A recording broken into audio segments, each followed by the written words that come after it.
Hi guys,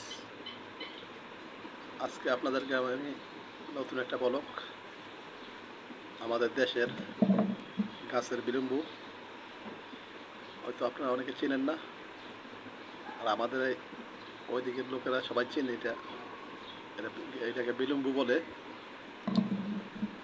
আপনারা সবাই দেখবেন আজকে ভিডিওতে আমি বিলম্বুর ভর্তা বানিয়ে খাবো।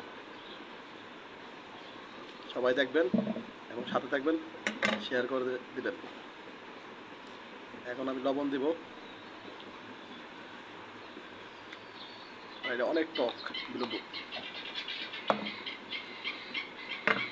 মরিচের ফাঁকি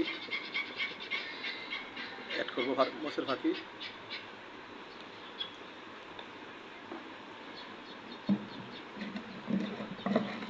দেখেন অনেক সুন্দর কালার হইতেছে। বিলম্বু অনেক টক, একটা বাকি ছিল কাটার, এটাও কাটলাম।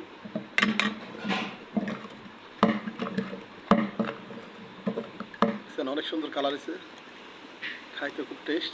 আর বিলম্বু অনেক টক, বেশিরভাগ আমাদের এদিকে ডাউল দিয়ে পাক করে, টক পাক করে এই বিলম্বু দিয়ে। খাইতে অনেক স্বাদ, সাথে কিছু চিনি দিব।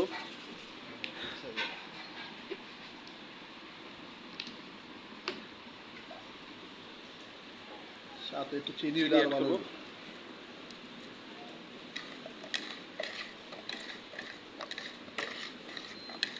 না খাইলে বুঝতে পারবেন না এটা খাইতে যে কি টেস্ট। দিলে পানি আসা পারবো, শেয়ার করবেন সবাই।